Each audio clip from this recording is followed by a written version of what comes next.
Hello and welcome to the Business of the Business podcast. I'm your co-host, JP Chapas from the Two Man Power Trip. Of course, joining me is now the doctor, Dr. Lavie, Dr. Lavie Margolin. Doctor, welcome. How you doing? I'm doing well, John. That's why I'm wearing my very warm graduation cap, which I'll subtly take off, but just wanted to do the genius gimmick while I could. But, John, I have a question for you.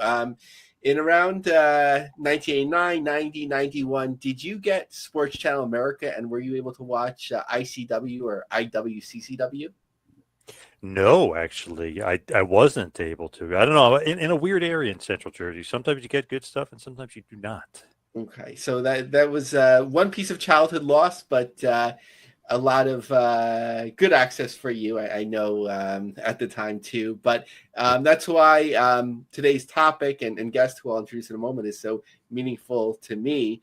I feel like the first independent wrestling that I found, depending on how you define like later days AWA, was IWCCW on Sports Channel America. And I might be filling in like some memory gaps, but I feel like I remember Kevin Von Erich coming on and talking about, how the two companies were apart now, and seeing Vic Steamboat against Tony Atlas, and Tony Atlas against Vic Steamboat, and Vic Steamboat against Tony Atlas. And it was great.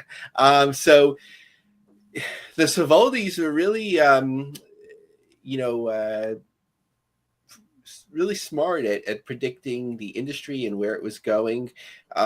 Firstly, in terms of wide distribution through so many of the years, but then later acquiring tape libraries, however you define it, and now having what's the second largest media wrestling library, and having so many wins with it that we've wanted to talk about it for a long time. So without further ado, I wanted to introduce our guest today, the executive director of Savmar Media, better known as Savoldi Wrestling Library, Daniel Archambeault-May. Daniel, welcome.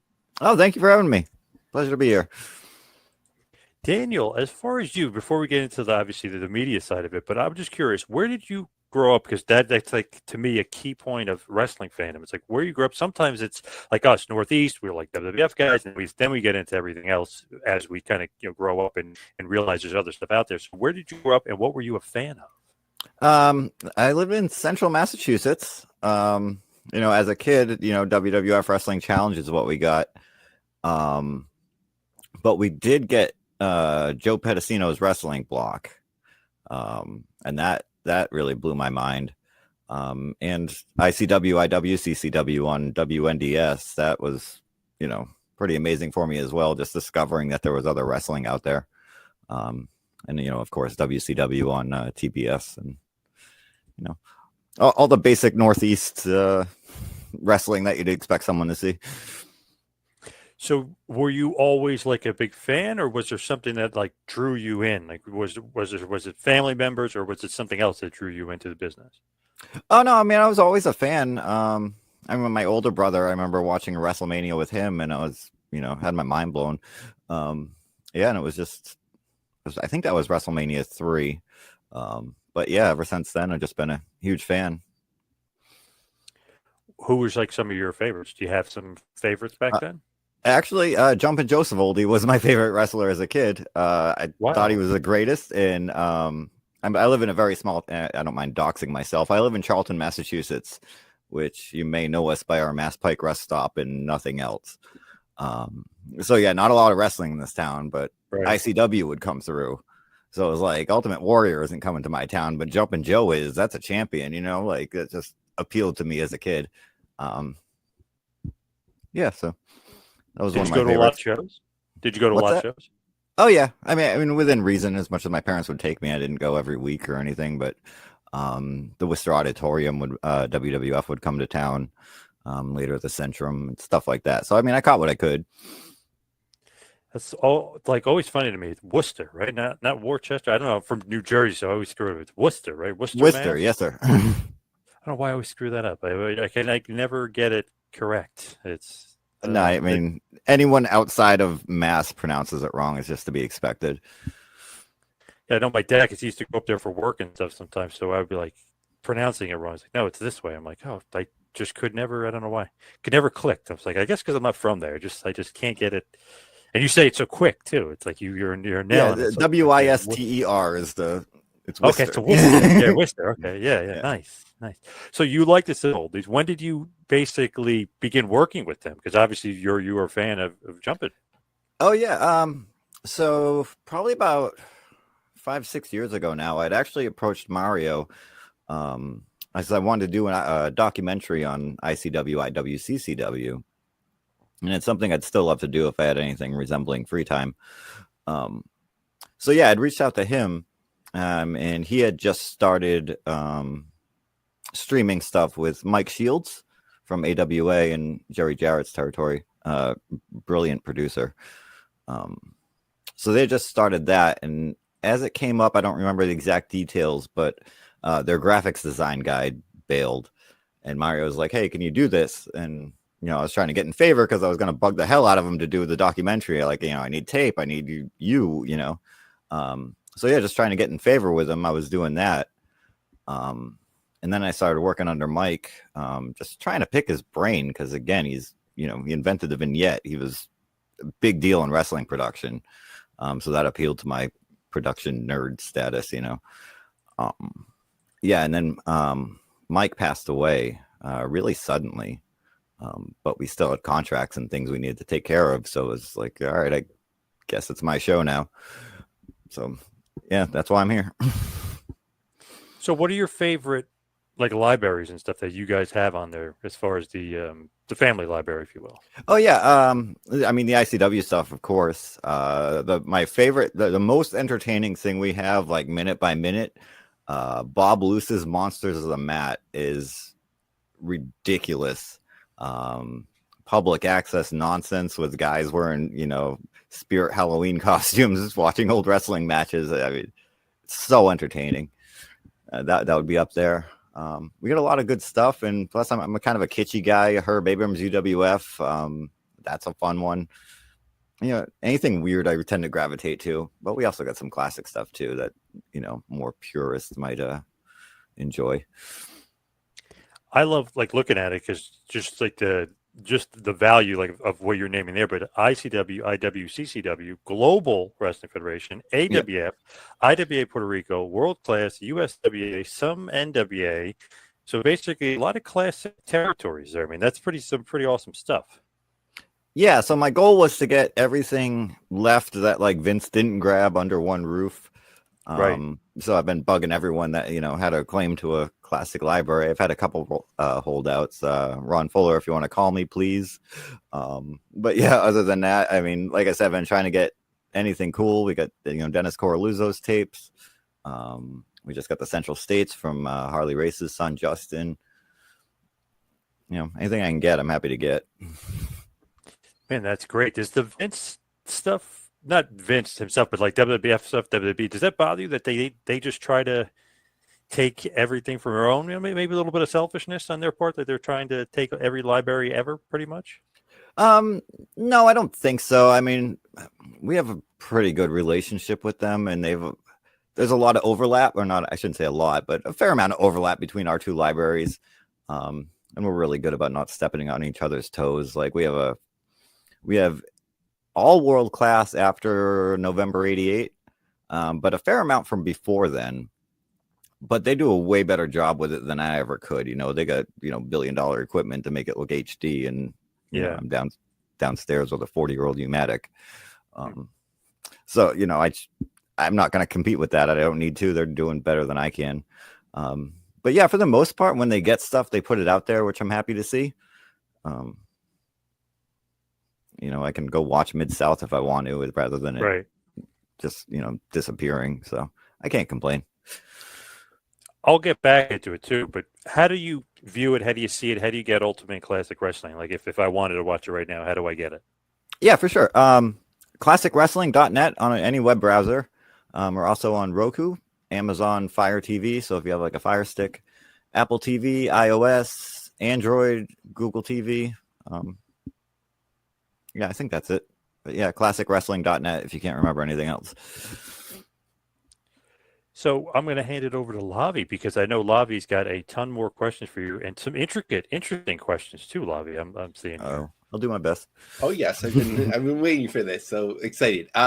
So to me, like, obviously when the service first came out, people were talking about it, everyone noticed, but I feel like in the last 2 years, 18 months, like it's become even more on everyone's radar, maybe as like the WWE shifted, how its catalog is distributed and so on. But like, was there an inflection point that you can note where it's sort of like, oh, things really took off, and like, is there something you can attribute it to? The Von Erichs set we did with Joe Dombrowski, that did really well for us. I think that pointed a lot of eyes to us. I'm trying. I mean, we also, we've done some, I don't want to say acquisitions because we didn't buy anything per se. Made some distribution deals with some newer stuff, and I think a fan of Central States may not have found us otherwise, but now that we have Central States, people are looking. And then we got some affiliate deals with some podcasters like Bo James with his Outlaws to Independence and the Great Dave Dynasty. They plug the heck out of us. So I do what I can to get in front of anyone. Yeah, no, I was actually thinking about it as you were talking about like buying libraries and so on, and Outlaws to Independence with, of course, the co-host John Boucher, and yes, he talks about finding old. It wasn't called tapes, right? You know better than me. Right. What it was called, but and then converting them and so on, which I'd assume are like far out of copyright. So would you go to like someone like John and be like, what do you got? Maybe we could use it on the service. I have bugged John before. I think I may have left him on red at one point, and I do apologize if I did, because I wanted those Luz Thez tapes he had, and stuff like that. Assuming it is in the public domain, which it very well probably is, that John's tapes become John's unique copies. So John could copyright them. So I'm not going to hop on his YouTube and just steal them because they're public domain or whatever the case may be. But yeah, no, he's found a lot of great stuff. I'd be lying if I hadn't downloaded much of what he had for my personal collection. Yeah. So and Joe Dombrowski is a former guest of the show, so I always get to hear his name again. So from what I gather, all deals are different, meaning that I know Joe sells his DVDs and so on, and I'm assuming, and you tell me, like, whether he retains the rights to this, whereas others, I'm assuming, okay, we have this collection. Do you sort of like give an overall price for what you see as the value, or is it sort of like by the hour? I know WWE used to like have a multiple by the hour price. Yeah, no, if I had money like that, I would definitely prefer to do that. We do a straight up split because I'm terrible at math.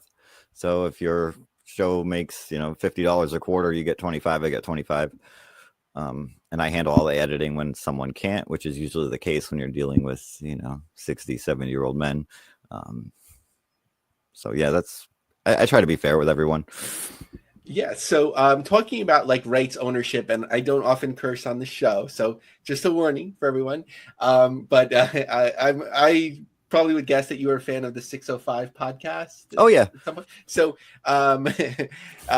Brian Last had something once where he like really cracked me up. He like yelled into like the mic, "No one fucking owns Memphis." So with something like Memphis and wrestling, how do you like sort of sort that out? Well, here's the thing. Again, no one owns Memphis, but if you have a unique copy of something, so like Dave Parsons, he had some of Jerry's Masters. Dave's copy of whatever Memphis episode we're referring to is a copyrighted product of Dave Parsons. If I taped it off TV in 1984, I can use that copy myself however I want. But you can copyright a public domain item, contrary to popular belief. So yeah, if I just went and started stealing all of Dave's Memphis, I could potentially get in trouble. Not that I would do that. So with Memphis, I get some from Dave Parsons. There's another distributor, MVD. Anyone who's uploaded on YouTube probably felt their ire. They have a lot of stuff. I think that's where the bulk of our Memphis is from. Mike Shields had about 6 hours of it. So yeah, Memphis is a bit of a rights nightmare, but there's enough around you can kind of pick it up and find something to do. In a topical news that John and I will talk about in the news portion later, but of course, tragic passing of Sabu. Does your library include some Sabu matches? Yeah, definitely. Not actually. Yeah, the Dennis Coralluzzo tapes, there was quite a bit of Sabu on there. And he was also on Gordon Scozzari's AWF show, wrestling Chris Candido, which is a very underrated match. Would you say that the service is sort of like a freemium model where, the free streaming app, you sort of like hook people and then they purchase more stuff that's like behind the paywall? Yeah, definitely. So there is a monthly fee, but if you don't want to subscribe, I try and keep about like 30% of the stuff free with ads, that is. And then some of it, is if you're subscribed, you can watch it. But once you subscribe, you get everything. There's no like tiers beyond that. There's no premium Patreon type tier things going on. I think one of the most interesting areas of growth has been the fast rollout. As you talked about, it's like pretty widely distributed. How's that been going for you? Which one's that? The fast channel. Oh, we actually don't have that anymore. That was we had tried that for about a year. The company was great. I got no complaints on that regard, but it wasn't doing what we expected it to do. And I was kind of just competing with myself, giving everything away on Tubi versus pay $6 for it over here. So, yeah, it didn't do what we wanted, unfortunately, but yeah, it is what it is. No, that's interesting. I'd love to dive into that a little bit more because one of our earliest, two of our earliest guests were the two co-founders, or the people that ran the Pro Wrestling Pluto channel. Okay. And then it was actually like an official Pluto channel, but I guess it just didn't make as much sense with like the ad rates, but yeah. the TNA, and we'll see what ends up happening with the AAA's channel and so on. But do you think it's just because of the lower ad rates for pro wrestling in media that sort of hurts it, like as we've known historically with like TV advertising? Yeah, definitely. I mean, anything streaming is just nickels. Most of our money is subscription revenue. Ad revenue is I'll get like 1/8 of a cent on some shows, and it's not much you can do about it, unfortunately. Yeah, and that's why I'm assuming like on YouTube, like you have a presence and a following, of course, but like it doesn't seem like you're leaning into it heavily, like just because of like what you would make on it compared to like other platforms. Yeah, exactly. We more use our YouTube for advertising. Like, here's a clip from a thing. The whole thing's over here. Just because, it's if 1,000 people watch a YouTube video, it ain't worth the time, It's sure. And we're like, yeah, we hope 5,000 people watch that. Right. But like, talking about different ways of distributing content, have you ever looked into like diginets? As like ATSC 3.0 rolls out, and each over-the-air station can kind of split maybe even like into 18 channels, but they have only done like 9 or 10, so there's certain quality. But I've always thought like people watch pro wrestling, there's content to feed it, you could sort of like go niche. Like, has that ever crossed your radar? Not especially. We did have talks with some company in England who had like a billiards channel. I don't remember what they call it over there. What's the weird name for it? Snooker. Thank you. Oh, yeah, John always says yeah. So they had like a snooker channel, and they were like, "We want to do a wrestling channel too," and that just kind of fell through. I think like with wrestling, it's big, but it's not as big as people expect. Like, it's not reality TV or NFL or anything. There's fans, but to get like someone with big money interested in wrestling, it's very rarely going to happen. They have to be a fan and do it out of love. If no one's going into it making $1 million, does it, unless you're a McMahon. Yeah, and I never have looked into it. Does Tony Khan have brothers or sisters, right? Yeah. So I love the acquisition of the Coralluzzo tapes. It's just like, I was so proud of that. When I first started like doing this, like the 3 things I wanted to get: Herb Abrams' UWF, Paul Alperstein's AWF, and Dennis Coralluzzo's tapes. And the Coralluzzo ones were the last ones, and that was like a Temple of Doom-esque raid to find the actual physical tapes, which was fun. But yeah, that one I was so proud of, because it was like the last one. It's like I looked over my kingdom and wept because I had nothing more to conquer. It was So speaking of which, like obviously, I think like John and I are like in the ideal target market because like we care about stuff from the 70s, especially if it has relevance, like the PAFO circuit and so on through the late 90s, and then like the Attitude Era hits, and you're kind of like, this kind of sucks. But like now that we're like 25 years out from the early 2000s, I think like there is like to older fans like certain resonance there, like especially when like CM Punk and Samoa Joe and all these people were like doing all these small shows. Do you think that's something that would appeal to your audience that you'd like to explore? Or like the late 90s is as late as it gets? I mean, we had some stuff into the 2010s. Mario was running IWA Puerto Rico with Victor Quinones into, I think it was like 2008. Don't quote me, but somewhere around there. So like our stuff stops right about there. But we do have some new stuff. Like, we work with Joe Dombrowski quite a bit, and I'm doing, as far as like programming and things like that, I handle all that. So I go by what I know and what I like. Maybe that's not the greatest business idea, but so I was like digging through Joe's stuff, and it's like, oh, Samoa Joe, I know that name. AJ Styles, I know who he is. So I mean, are you going to see a Kenny Omega on there ever? Probably not, or at least not for 30 years. But I go with what I know. Yeah, with the WWE relationship, I believe the company was thanked recently or credited in some of the footage. Have they begun reaching out like with the Vault to be like, oh, you have this stuff, we think that would play well? Oh yeah, no, they've made a couple offers over the years, very fair ones too. I don't want to sell them short, but it's the family business. It's Mario and I love doing this.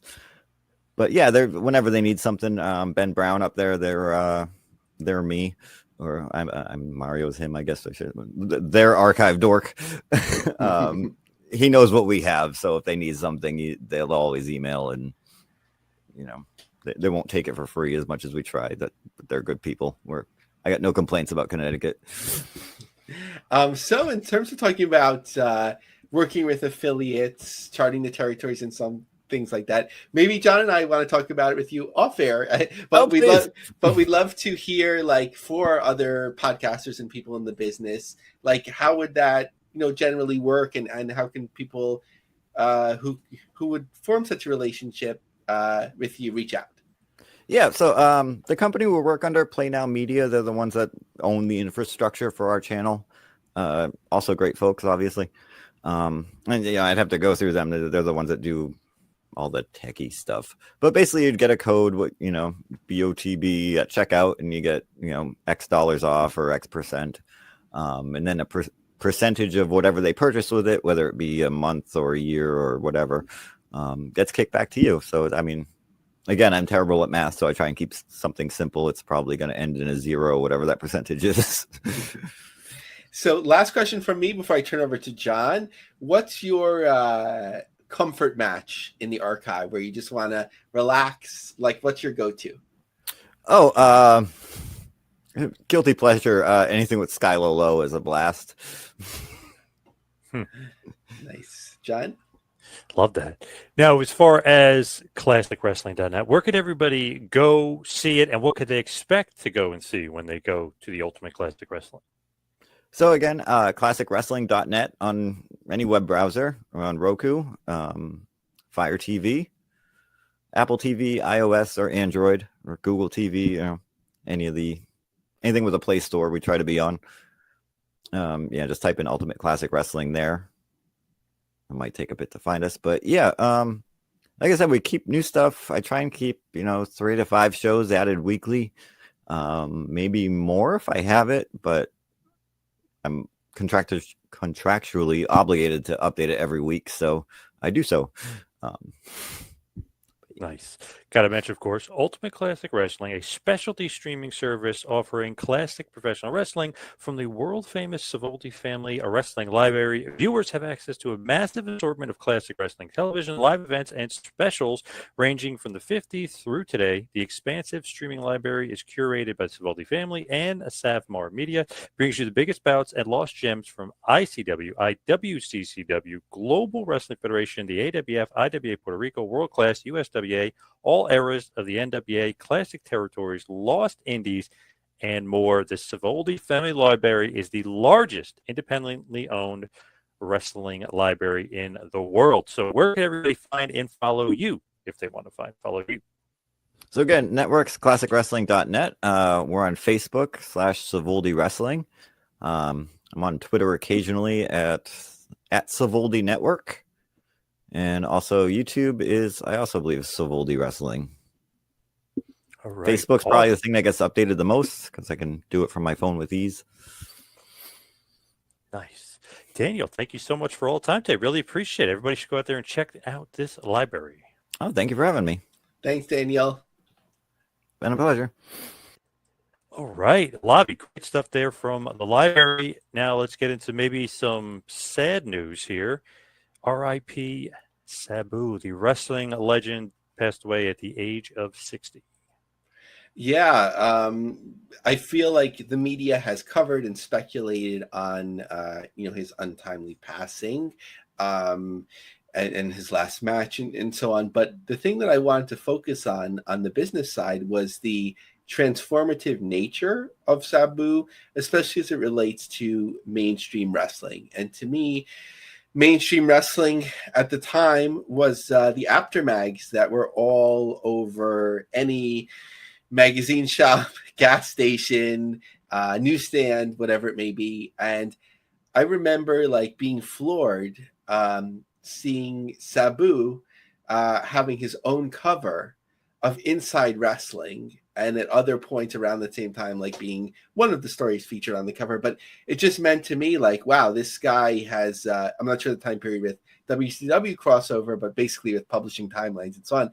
This guy has never been on mainstream wrestling, and, it's crossing over. And especially the ads at the time, which, are video purchase, but seeing, Sabu in the Hannibal Lecter mask, it really stood out, and he really changed the business. Man, what an innovative guy. I mean, to say the absolute least. Feel like maybe he didn't get the credit he deserved. He probably should have been paid a lot more money. Paul Heyman, let's be honest, kind of screwed him over quite a bit. So R.I.P. Sabu, just an absolute legend. I wasn't always a huge ECW guy. I felt like some of those guys just shouldn't have been on TV. Some of those guys stunk, and some of the guys that get praised, I'm just shocked about it because I didn't think they were any good, and the smartest fans in the world didn't catch on to that these guys weren't that good. So some of it was terrible, but then I'm like, but man, you guys have a gem here in this guy Sabu. Not only can he be a high flyer, do all that death-defying stuff, basically innovated the tables that everybody in that company, including the Dudley Boys, stole from him. I mean, just absolutely crazy when you think about it. But man, he was a good wrestler too. He'd actually work a bit. He was awesome. Every aspect. And it's wow, can we have a good match with Scorpio? Yes, and Scorpio's awesome, but yes, amazing. Get a good match with Taz. This guy can have a good match with RVD. This guy can have a good match with Hayabusa and Jinsei Shisaki. This guy can have a good match with Koji Kanemoto. Then he can wrestle Abyss and Samoa Joe and have good matches with these guys. So totally underrated legend. Unfortunately underrated. Shouldn't have been. Should have been one of those guys. Should be WWE Hall of Famer and a millionaire sitting on his couch right now. Whatever. So crazy. Kind of sad, really, what happened in his career, because one of the best. Yeah, and my favorite Sabu finds are not only the early days of ECW, but when he crosses over to different unique things against RVD and USWA, or any little piece of Michigan footage that's around. And I don't know too much about it, but when it was NWA Sabu, where he was had his own territory in Michigan, at least for 8 to 10 matches. Certainly the WWE tryouts, those few weeks on Nitro, that's the fun stuff for me. Absolutely. Love that Nitro. It's so funny. It's like such a short run, but damn it, it's so good because those two JL matches are great. Alex Wright match is awesome, albeit kind of short. It's like, damn it, we could have had something there, and it just didn't end up working out. But damn, what an absolute legend. Now, going from one legend to another, since you are a legend now that you're a doctor, where the market meets a need. What is this? You wrote about the television distribution prospects. Yeah, now that I'm done with the doctoral degree, I have to find something to do outside of 9 to 5. So I started writing again. So onlinecupjobsearch.com, long story why it has a name, but there's a long form article where the market meets a need, pro wrestling's prospects for television distribution 25-26. So I'm just going to give a broad overview. Basically, no matter where someone was as a company, on the U.S. side, in terms of the television distribution, for some of the bigger organizations, I left out MLW in terms of semi-national and GCW. Brett has talked about some of the complications with having television, so I just focused on 6.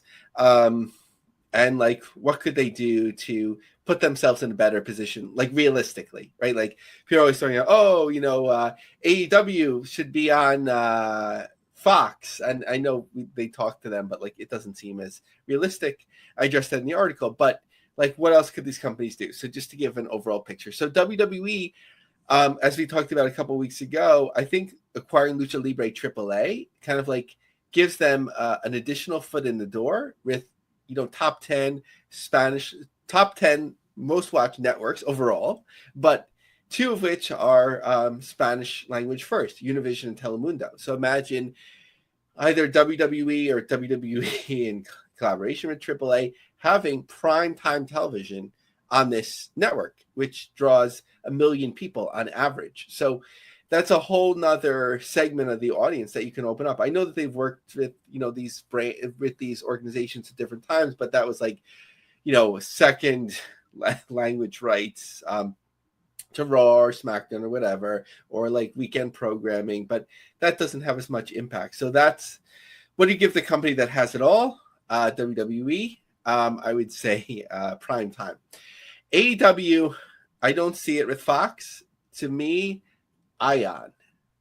And for some reason, First John, I had in my mind PAX, because they talking about ECW, They used to have the syndicated shows, but Ion has become a much stronger over-the-air network, and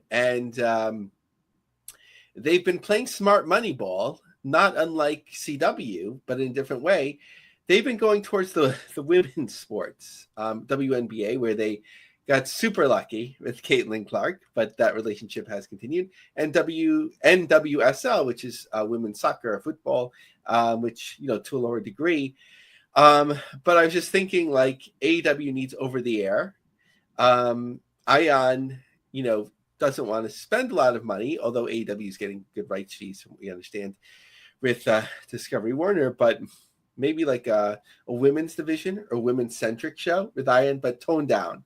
It still has like that feel of like it's like Christian, family friendly roots. So I would say like no blood, no cursing, anything like that. But that might be a possibility for them. I think like Ion might be like, well, with our Criminal Minds reruns, we're already paying for it and we're doing X amount. So I think it might be something where they'd have to prove themselves first, kind of like a TNA on Spike TV back in the day. Maybe weekend programming or late night programming, and if it has some momentum, they can build into it. So TNA, although we're hearing about them negotiating with 5 potential distributors, and if we see something, we see something. But I feel like with Access TV doing 23,000 viewers on average, not TNA necessarily, but on average for a network, I don't know if there's networks that have more viewership that would court them. But Anthem does have the relationship with Invicta airing on CBS Sports Network. So CBS, right? Like, it sounds exciting, but it's kind of like a little bit off the radar. They don't even use Nielsen ratings. So if there'd be a rights fee changing hands, obviously that makes sense, but it wouldn't position them better, like in terms of people finding them. There's also the syndication route, like WoW uses, but I think that's like a case where the name holds them down. Like, imagine them like teaming up with WoW and be like WoW and TNA wrestling. It just doesn't sound good, not to be crude. But I do like their small strategy, which is continuing to distribute through regional sports networks, through digital networks, and so on, to sort of like fill in gaps there. But obviously, if one of these 5 networks and one or two is of some high profile, that's a pretty big game changer. So we'll see. With WoW, I think they're maximizing what they can do. Basically, syndication's going really well. They're rerunning on Vice, and they have a fast channel. So their growth in the US would be if Paramount wants to distribute WoW on stations that other stations they own, but are those of a higher profile. So here in New York, John, right, there's CBS 2, which is obviously CBS, and there's WLNY TV 55, which originated out of Long Island, and that's sort of like where Shotgun Saturday Night and all those type of shows have been on. So they're on 55 now. If they were on Channel 2, even in, late night, you have challenges of the news and all that. So it would have to be like overnight. But when you're on the higher profile station, then you have to deliver more ratings. New Japan, like Vice TV, just seems to make so much sense. New Japan is already producing the content. You would just have to translate it, or maybe even take secondary rights, because only a certain amount are seeing it on New Japan World in English or on Fight. So that's that for them. To me, John, the most interesting thing, and we talked about this station when it first came out, Dr. Phil's Merit Street, which averages the same ratings as Access TV. So it's not that far off the radar. They had PBR for a while, but apparently they weren't paying the rights or on time or whatever. There was a dispute, so it stopped airing PBR. And I'd like to know more about these numbers, but they reported as like 3.5 million or 3 million viewers over like 5 shows, 5 boxing matches, or like it's like a boxing series type of thing. But like, why wouldn't you report it as like 600, 700,000 as a standalone? So I question that a little bit. Sometimes like you add up like total viewers and what does that really mean? But despite all of this, like, I think like there's obviously an openness to sports programming. They're a startup network. They're in need of programming and name value beyond Dr. Phil. So that seems like the perfect match for pro wrestling. And why NWA, right? So obviously it's a conservative station. NWA, not necessarily as a promotion, like pushes conservative values, but a lot of their stars have. So that's why I kind of see it as like a match. What is going on in the world of New Japan Pro Wrestling right now? Are they doing good, or they're not doing too good? So looking at, the U.S. side, so a little bit of reflection, because they have had their 3rd show now in the U.S. in 2025. So San Jose, 1,814 in January. Windy City Riot in Chicago, the retirement match, 4,674. And Ontario, California, 2018. But you can just look at the picture from WrestleTix and other sources where it's like, I think it's a 10,000 seat venue. And it's not like a prime venue. So, it's not like paying half the price of renting out Madison Square Garden or whatever. But, and as we always talk about, the West Coast obviously is much closer to Asia. So it's not like coming to New York. But it continues to like baffle me, like how it makes sense as the numbers go down. But they tend to do at least or just under 2,000 people, which is compared to other promotions, is obviously very solid. A hard thing to do today. When you looking at the wrestling landscape and what's going on, it feels like TNA wrestling is like they're getting popular, getting there. But how are they doing at the box office? How's everything going with TNA right now? Yeah, so I think in late May, just about a week away actually as we record this, Brampton, the Under Siege and Impact taping, like their reserve seats, which is several hundred, are sold out. There's some box seats, I'm not sure, in the upper tier that I'm not sure if those were ever for sale, but those are not for sale anymore, at least. So I assume those sold out. And then there's like in the upper tier general admission, but I feel like those are going to do really well. It's kind of like a home game, as we've talked about many times. That's where Len Asper's newly acquired basketball team plays. Now, a rare triple shot for TNA. So they're moving, I think it's about 2 hours over. Please correct me, Canadians, or those that know, but I feel like that's what I found on Google Maps. From Brampton, Ontario to Niagara Falls, the Canadian side of things. This is listed on the TNA Wrestling website, something that we talked about extensively as the lead story last time, the Border Brawl featuring the stars of TNA, but more promoting like Brutus Beefcake. So I think this is sort of like a rights fee or sold show. Good for TNA, extra revenue. I think they just have to be careful with their like own brand, because if people are coming to see TNA, I don't think that's the type of show that it will be. So that's that. Arizona at the Mullet Arena. So June 6th, according to WrestleTix, 909.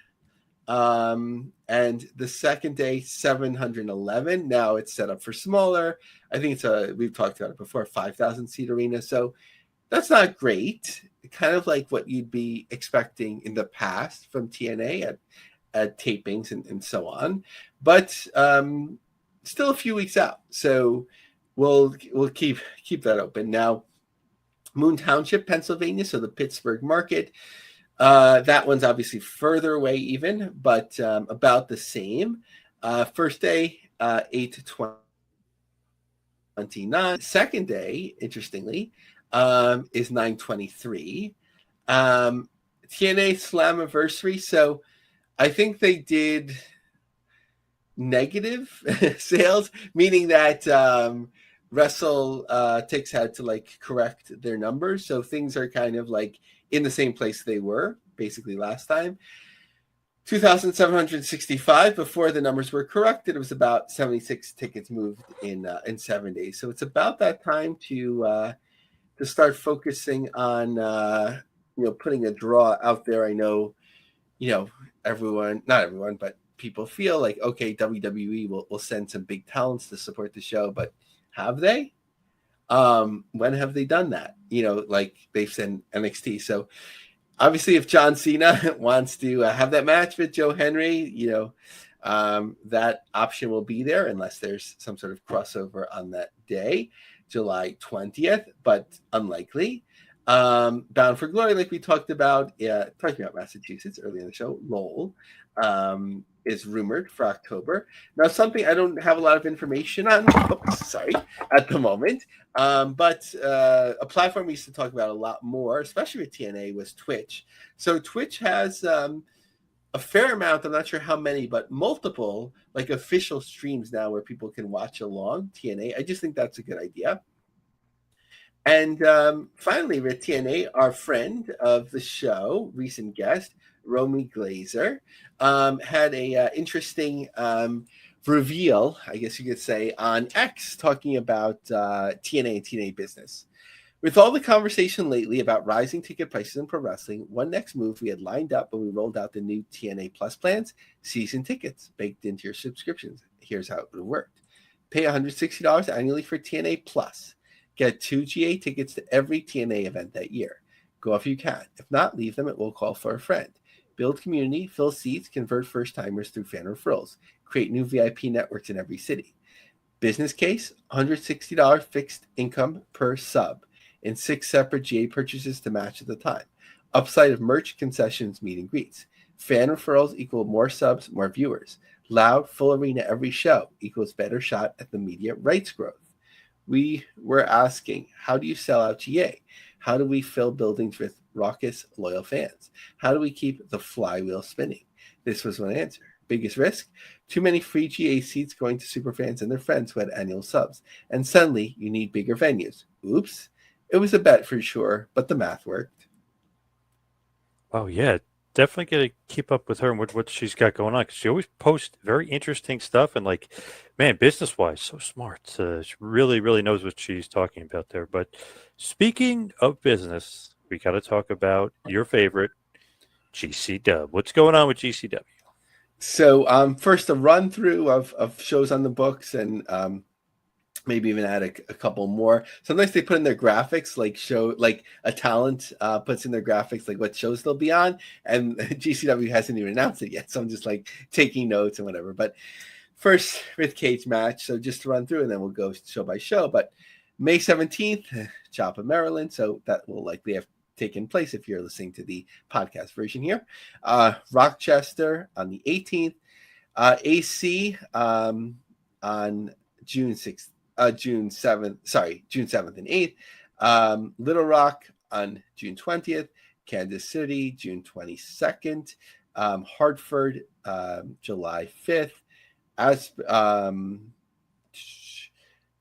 Dallas on July 11th. Of course, the All-In related. Coney Island on July 19th. Tokyo Triple Shot from July 28th to 30th. Indianapolis on September 13th, Bloodsport on September 28th, and Anchorage, Alaska on October 4th. But looks likely that they're back in the mall. Elena Black, recently of WWE, right, will appear not only in Little Rock, Hartford, Dallas, and Coney Island, but 8/1, which hadn't been announced, Rutherford, New Jersey.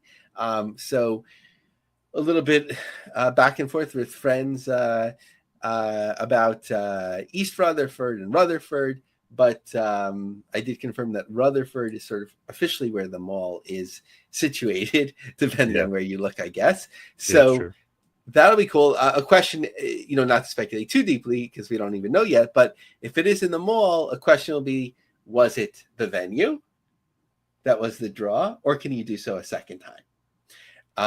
But it'll also be harder to judge because people will be coming into town for SummerSlam weekend. The only other thing that's not WWE related that I know of at the moment is WrestleCon in Newark. But we'll see if there's more. Usually it's not as crazy for SummerSlam, but here obviously is a double stadium show. So probably about the same amount of people that come for a WrestleMania. So, so are you going to be going to the mall for that show? Open to it because me because I worked at went so I'm wondering if we can go full, like we can sneak off part of it, but no plans at the moment. How about you, John? I was thinking about it actually, but if I end up going to SummerSlam or maybe one or both days, then I probably can't. Then it'd be too much going on. Yeah, and not to sound like entitled or whatever, but I was only at one WrestleMania. And what was it? The Rock and Cena's second final match forever, right? Yeah, right. So that was amazing. But like in terms of like, I don't know, it's like, okay, I went to WrestleMania, but maybe my seats weren't so great. They weren't the worst seats, but I just didn't enjoy it that much. Something about like the huge venue or whatever. So that's just me. But it'll be interesting to see what other shows are run. But in terms of like what the attendances look like, so Joppa, Maryland,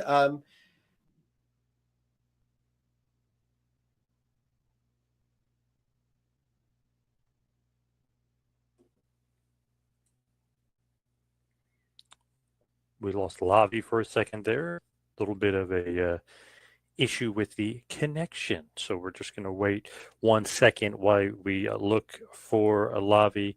He was talking about all the GCW comings and goings, just as far as where they're going to be and where they're at. And obviously, we were talking about coming up, Job of Maryland, which is kind of MCW territory. That's where they were at coming up as well. So just waiting, just 1 second here. Lavie should be right back. We hope. We hope and we pray. I see that he's trying to make his way back into the building here. Let's just see here. Nope, we're still waiting on Lavie. Okay. So the GCW shows. Oh, he's back. Hey, John. Lavie's back. Yes, there you are. So I'm because I was reading my notes, I wasn't looking at the picture. So I thought we were connected through the Cage of Survival. When did I drop out? Yes. Yep. Okay. So my question for you is, do you have any interest in those shows? Have you gone to like the GCW shows in AC before? No, never. But I am interested, not so much in the tournament, the Cage of Survival. I would be more interested in, to be honest, rather than the tournament. Cool. So and you can get tickets more like I feel like the Cage of Survival is closer to like the CZW thing. Not that I followed it. Yeah, the Cage of Death, which I've went to twice. Yeah, yep, okay, back in the day. Yep. So maybe someone else has to enter the cage like Brett did to get all the momentum to the GCW side. Not suggesting that to anyone. But Little Rock tickets are finally on sale. I guess, in my opinion, I guess we were waiting for that a while. But interesting thing to note, the third row is almost gone at $44 about. But the first and second row, $70 and $55 to round off, are still available. So we'll see if that holds up. Kansas City at the Truman, I don't know the venue, I just like the name, has tickets in all areas available. The Webster on July 5th has sold out the first row. July 11th in Dallas has sold out the first row and the first row of the stage. What is going on with NEW and my good, longtime, close personal friend, Raphael Morphy? Yeah, Raphael Morphy is, and I mean this in a very good way, like, is the Forrest Gump of pro wrestling. Yeah, when something, when something notable happens, Raphael has been there, and in my opinion, I've talked about this for a long time. Westchester County Center has been the best C venue for WWE forever. Now that they're not running it or haven't done it in a long time, I was a little bit doubtful, but NEW Wrestling had a big success. So Raphael wrote, "Fun day at the historic County Center.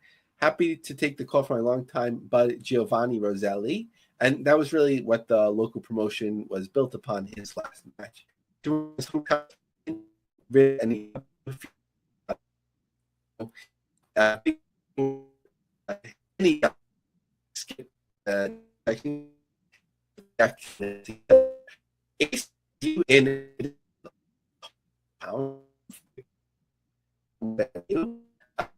has 737 tickets, a big pickup in terms of the last time. 112 tickets out the door. After recording this was taking place tomorrow. So interesting to see, depending on how Russell takes. Of course, it before, just before, and just afterwards. Maybe if they get, obviously if they get to 1,000, it's very impressive. I think even 900 is showing a lot of sustainability for a show in the same venue. What about NWA? What is going on over there in the world of the NWA? So, firstly, the most notable thing is Billy Corgan saying the NWA isn't going anywhere. And then people joked last time he did that oh, I know, but it's commendable. He loves the NWA. He's wealthy. He can build out these territories within reason, get the talents that he wants based on the budgets that he sets and so on. But I think what would be a fascinating book, and I'm not sure I'd be best positioned to write it, is that final year of the NWA connected to WCW and then into the independent scene through now. So many different like owners and whatever. Like, John, like, question for you. Like, so post WCW period, has Corgan been the best steward for the promotion, like giving it attention, money, keeping it alive, or do you think it could be in better hands? I don't know. That's hard to say with NWA, just because because what talent was really available to everybody. Like, I don't know. It's one of those things where it's really tough to say if somebody else is in charge, would they have different talent? Would they go this direction, that direction? There's so many different promotions going on right now. So in WWE and AEW scooped up and gobbled up so many guys. So it really, really is tough to say. But interesting. I don't know if you saw the Wrestling Central announcement from Billy Corgan and Paramount.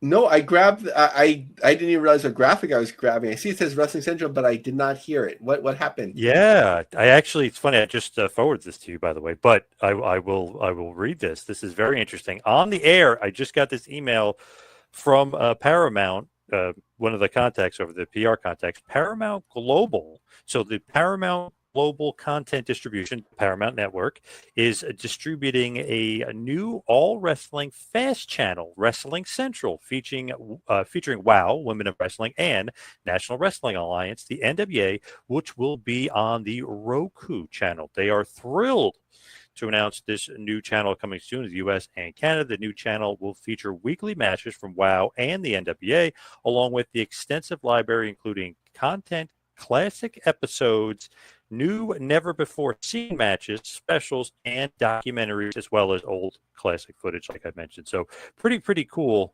That gets announced right as we're literally recording on the air there. Yeah, and that's very us. So, like, I have to absorb this. I'm like, the mind blown. Yeah. But a couple thoughts that come to mind first. Is this a rebranding of the WOW channel that already exists? So WOW had its own channel. So is that not working out as well as they thought? Because there's obviously a limited amount of WOW content and appeal for that specific type of wrestling. Adding the NWA, do they now have access to Billy Corgan's archives? Like the Houston Library, talking about content. So that's interesting. And Paramount Global getting into business with the NWA. Could we see the NWA being distributed through syndication through Paramount and teamed up, like we were talking about how it would be maybe a struggle for TNA, teamed up with WOW in blocks? So that would be like another game changer. So interesting stuff. I think I want to think about this, and depending on what news breaks next week, to have it as one of the leads that we really dig into. What is going on Crockett Cup-wise? Not much.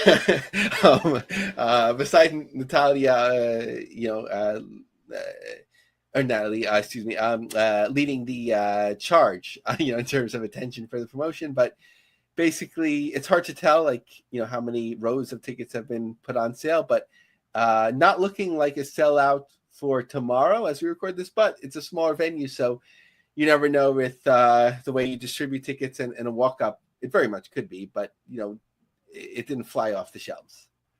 What about MLW? So MLW, just looking at it briefly, not too much different from last time. New York tickets here and there. In Queens, likely that will sell out. Fightland in Dallas. Some tickets moved. Most of the venue doesn't look like that has been put on sale. Slaughterhouse, where's that show? October in LA, back to LA. So looks like some good movement on those tickets already. And Lucha Apocalypto back to the Chicago market. So that's newly announced. So front row tickets still remaining, but obviously a recent win in Chicago. Maple Leaf Pro, what's the latest? So recent success, of course, at the Matinee, the old Maple Leaf Gardens, which has been scaled down. Looked like a strong attendance there, and always fun to follow PCO when he's being promoted in Quebec. So July 5th in a venue that's generally 3,500 seats. Streaming, what's going on streaming wise? So just something to note, Pro Wrestling Noah had tweeted out about Wrestle Universe that they had a 25th anniversary show, saying it was the second most viewed show in platform history, most viewed single promotion event ever, Wrestle Universe membership at an all-time high. So as we talked about before, this ownership is like a sleeping giant in the industry. So if Triller, which they haven't reported their earnings and seems like they're low on cash from what's been reported, if they were to falter, I think Wrestle Universe should really think about making a big play in this space. Obviously, Zone.ify, something to note with their interest in running this one-time show, and I don't think Flow Slam would have worked out, no matter how well run it was developed, just because, the market changed so much. But it was kind of a disaster. Flow Sports, which is totally unrelated to pro wrestling now, which has amateur sports like wrestling, they're continuing to raise money. They're profitable and a very solid platform that John Wall Street, our friend, covered very well on his platform. Nice. Love that. All right, Lavie, let's wrap it up. You can follow me on Twitter and Instagram at 2Man Power Trip. How about you? Follow me on Twitter, LavieMarg, LavieMarg. Check out the long-form article on minecraftjobsearch.com related to television distribution. Join us on LinkedIn, The Business of the Business Group. All right. Thank you, everybody, for tuning in. We're up here next week. Business of the Business. See you next week, folks.